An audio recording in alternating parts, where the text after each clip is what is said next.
Hello welcome back guys. ആദ്യം തന്നെ പറയാനുള്ളത് മാക്സിമം നിങ്ങൾ ഈ ഒരു വീഡിയോ ഫുള്ളായിട്ടൊന്ന് കാണാൻ ശ്രമിക്കുക. നിങ്ങളുടെ സമയം ഒട്ടും നഷ്ടപ്പെടുത്തില്ല എന്ന് ഞാൻ ഉറപ്പ് തരാം. സോ ഇന്ത്യയെ സംബന്ധിച്ച് നിലവിൽ ബോർഡർ ഗവാസ്കർ ട്രോഫി നഷ്ടപ്പെട്ടിരിക്കുകയാണ്. അതോടൊപ്പം തന്നെ ഇന്ത്യയുടെ വേൾഡ് ടെസ്റ്റ് ചാമ്പ്യൻഷിപ്പിൻ്റെ കാര്യത്തിലും ഒരു തീരുമാനമായിട്ടുണ്ട്.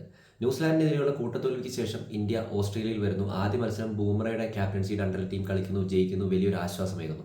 പിന്നീട് രോഹിത് ക്യാപ്റ്റനായിട്ട് വരുന്നു. ടീമിന് കാര്യമായിട്ടൊന്നും പെർഫോം ചെയ്യാൻ സാധിക്കുന്നില്ല, ആർക്കും തന്നെ പെർഫോം ചെയ്യാൻ സാധിക്കുന്നില്ല. പിന്നീട് അവസാന മത്സരത്തിൽ രോഹിത് ഒഴിഞ്ഞു നിൽക്കുന്നു, ബൂമറയുടെ ക്യാപ്റ്റൻസിയുടെ അണ്ടറിൽ വരുന്നു.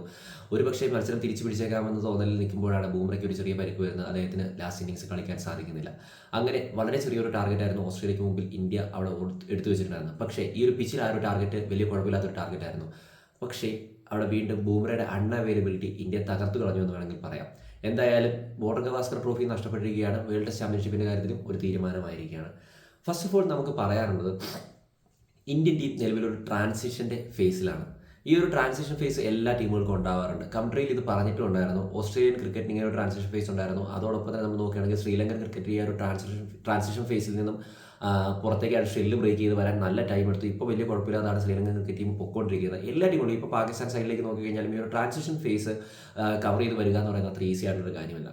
പക്ഷേ അവിടെയെല്ലാം ഇമ്പാക്ട്ഫുൾ ആയിട്ടുള്ള ഇന്നിങ്സുകൾ വരേണ്ടത് സീനിയർ താരങ്ങളുടെ ഭാഗത്താണ്. കാരണം യങ്സ്റ്റേഴ്സ് വരുമ്പോൾ അവർക്ക് ഈ ഒരു ചുറ്റുപാടുമായിട്ട് ഇടപഴകി വരാൻ അല്ലെങ്കിൽ ഒന്ന് സെറ്റായി വരാൻ കുറച്ച് ടൈം എടുക്കും. അതാണ് ഈ ട്രാൻസിഷൻ ഫേസ് കൊണ്ട് ഉദ്ദേശിക്കുന്നത്. അപ്പോൾ ഈ ഒരു സീനിയർ താരങ്ങളായിട്ടുള്ള വിരാട് കോഹ്ലി അല്ലെങ്കിൽ രോഹിത് ശർമ്മയുടെ ഭാഗത്തു നിന്നുള്ള ഇമ്പാക്ട്ഫുൾ ആയിട്ടുള്ള നോക്കുകൾ വരാത്തത് ടീമിനെ ശരിക്കും വലിയ ബുദ്ധിമുട്ടിലേക്ക് കൊണ്ടുപോകുന്നുണ്ട്. അത് ശരിക്കും പറഞ്ഞു കഴിഞ്ഞാൽ വിരാട് കോഹ്ലിയുടെ കാര്യം എടുത്ത് നോക്കി കഴിഞ്ഞാൽ സെയിം സ്ട്രാറ്റജിയിലാണ് എല്ലാ മത്സരങ്ങളിലും വിരാട് കോഹ്ലി അവർ ഔട്ടാക്കിയിട്ടുണ്ടായിരുന്നത്. സ്റ്റിൽ പുള്ളി ആ ഒരു ബോളിന് വേണ്ടി ബാറ്റ് വെക്കാൻ പോകുന്നുണ്ട് എന്നുള്ളത് ശരിക്കും പറഞ്ഞാൽ നമ്മളെ കൺഫ്യൂസ് ചെയ്യുന്ന ഒരു കാര്യമാണ്. വളരെയധികം സങ്കടകരമായിട്ടൊരു കാര്യമാണ്. ക്രിക്കറ്റ് കാണുന്ന ഏതൊരു കൊച്ചു കുഞ്ഞിനോട് എടുത്ത് നോക്കി കഴിഞ്ഞാൽ കോഹ്ലിയുടെ വീക്ക്നസ് ഏതാണെന്ന് ചോദിച്ചു കഴിഞ്ഞാൽ ഇപ്പോൾ എടുത്ത് പറഞ്ഞു തരും ഈ ഒരു കാര്യം. കറക്റ്റായിട്ട് ബോളറും സ്മിത്തും ഒക്കെ ഇത് പറയുന്നുണ്ട് വിരാട് കോഹ്ലിയെ എങ്ങനെ കൊടുക്കും എന്നുള്ളത്. എന്നിട്ടും ആ ഒരു പ്ലാനിൽ പോയി തലവെച്ച് കൊടുക്കുന്ന വളരെയധികം സങ്കടകരമായിട്ടൊരു കാര്യമാണ്.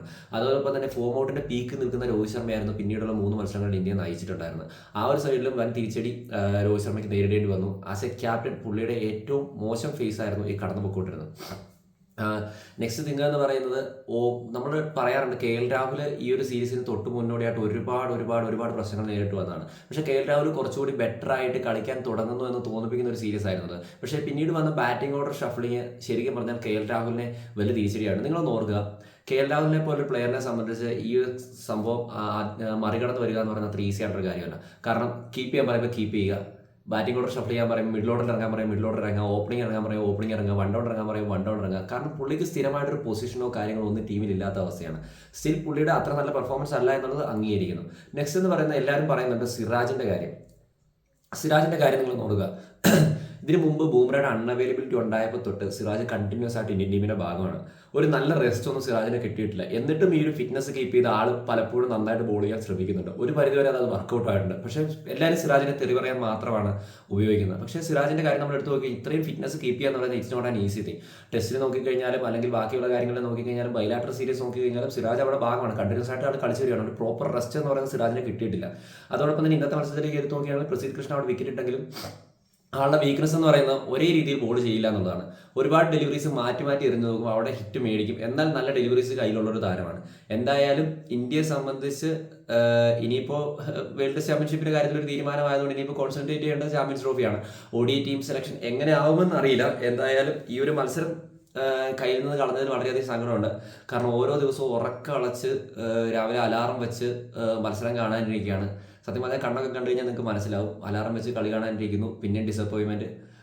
സത്യം പറഞ്ഞ സങ്കടമുണ്ട്. എന്തായാലും ഇത് ഒരു പാഠമായിട്ട് ഉൾക്കൊണ്ടുകൊണ്ട് ടീമിൽ അനിവാര്യമായിട്ടുള്ള മാറ്റങ്ങൾ വരുത്തി ഫ്രണ്ടിലേക്ക് പോകാൻ ശ്രമിക്കണം. അതോടൊപ്പം തന്നെ ഈ ഒരു മാച്ചിലേക്ക് എടുത്ത് നോക്കി കഴിഞ്ഞാൽ ഋഷഭ് പന്തിൻ്റെ ആ ഒരു അഗ്രസീവായിട്ടുള്ള ഗെയിം പ്ലേ മാത്രമാണ് കുറച്ചുകൂടി ബെറ്റർ ആയിട്ട് തോന്നിയിട്ടുണ്ടായിരുന്നത്. അതൊരു പരിധി വരെ വർക്കൗട്ടായി. വേറെ ആർക്കും തന്നെ പിടിച്ചു നിൽക്കാൻ പോലും സാധ്യതയില്ല. പിന്നെ പലരും പറയുന്നുണ്ട് പുള്ളി കുറച്ചുകൂടെ പിടിച്ചു നിന്നോട്ട് വരുന്നത്. ആക്ച്വലി പുള്ളിയുടെ ഇന്നിങ്സ് അങ്ങനെയാണെന്ന് നമുക്ക് എല്ലാവർക്കും അറിയാം. ഒരുപക്ഷെ ഈ ഒരു ലോ സ്കോറിലായിരുന്നു പുള്ളി പോകുന്നതെങ്കിൽ ഒരുപക്ഷെ കരിയറിന്റെ കാര്യത്തിൽ തന്നെ ഒരു തീരുമാനം ആകുകയും ചെയ്യുമായിരുന്നു. എന്തായാലും അത് വർക്കൗട്ടായി, കുഴപ്പമില്ലാത്തൊരു സ്കോർ അടിക്കാൻ സാധിച്ചു എന്നുള്ളത് വളരെയധികം ആശ്വാസകരമായ കാര്യമാണ്. ഒരു 250 റൺസിലേക്കൊക്കെ ലീഡ് പോയിരുന്നത് ചിലപ്പോൾ ഈ ഒരു മത്സരം ഇന്ത്യ തിരിച്ചു പിടിക്കാനുള്ള സാധ്യതയുണ്ട്. പക്ഷേ ബൂമറയുടെ അൺഅവൈലബിലിറ്റി ആ ഒരു പേസ് നിരയെ ഫ്രണ്ടിലേക്ക് കൊണ്ടുപോകാൻ ആരും ഇല്ലാത്തത് വലിയ തിരിച്ചടി തന്നെയാണ് ടീം ഇന്ത്യയെ സംബന്ധിച്ച് ഉള്ളത്. അതോടൊപ്പം തന്നെ ലെഫ്റ്റ് ആം പേസർമാരെ എന്തുകൊണ്ടാണ് ഇന്ത്യ പരീക്ഷിക്കാത്തതെന്ന് മനസ്സിലാകുന്നില്ല. നിതീഷ് കുമാർ റെഡ്ഡിയുടെ കാര്യം എടുത്ത് നോക്കി കഴിഞ്ഞാൽ കുറച്ചുകൂടി ഒന്ന് ടോപ്പ് ഓർഡറിലേക്ക് കയറ്റി വിടുന്നത് നന്നായിരിക്കും. ജഡേജയ്ക്കൊക്കെ മുമ്പായിട്ട് ഇറക്കാൻ പറ്റുന്ന താരമാണ് പുള്ളി. മിഡിൽ ഓർഡറിൽ ഒന്ന് ഇറക്കി വിട്ട് കഴിഞ്ഞാൽ കുറച്ചുകൂടെ ബെറ്റർ ആയിരിക്കും. എന്തായാലും ഒരു 10-15 കമന്റ് ബോക്സിൽ കഴിഞ്ഞ ദിവസം പറഞ്ഞിട്ടുണ്ടായിരുന്നു, ഇന്നലെ ആരോ കമന്റ് ചെയ്തിട്ടുണ്ടായിരുന്നു, ഒരു 10 ഇന്നിങ്സ് കഴിയാതെ നിതീഷ് കുമാർ റെഡ്ഡിയുടെ പൊട്ടൻഷ്യൽ എന്താണെന്ന് നമുക്ക് അറിയാൻ പറ്റില്ല. അത് ശരിയാണോ പറഞ്ഞത്? ഒരു 10 ഇന്നിങ്സ് അല്ലെങ്കിൽ 10 മാച്ച് കഴിയാതെ നമുക്ക് അതിനെക്കുറിച്ചൊന്നും തീരുമാനമായിട്ട് പറയാൻ പറ്റില്ല. എന്തായാലും ഗില്ലിൻ്റെ ഫോമും ആശങ്കാജനകമാണ് പുറത്തേക്ക് ഉള്ള മത്സരങ്ങളിൽ കളിക്കാൻ പോകുമ്പോൾ. സോ ഇന്ത്യയുടെ ട്രാൻസിഷൻ ഫേസിൽ നിന്നും നന്നായിട്ട് തന്നെ പുറത്തേക്ക് വരട്ടെ, ഷെല്ല് ബ്രേക്ക് ചെയ്യാൻ സാധിക്കട്ടെ എന്ന് പറഞ്ഞുകൊണ്ട് ഈ ഒരു വീഡിയോ ഇവിടെ നിർത്തുന്നു. ഇനി നമുക്ക് ചാമ്പ്യൻസ് ട്രോഫി T20 ഒക്കെ ആയിട്ട് ഫ്രണ്ടിലേക്ക് പോകാം. നിങ്ങളുടെ അഭിപ്രായങ്ങൾ കമൻറ്റ് രേഖപ്പെടുത്തുക. It's me Google signing out. Bye bye guys.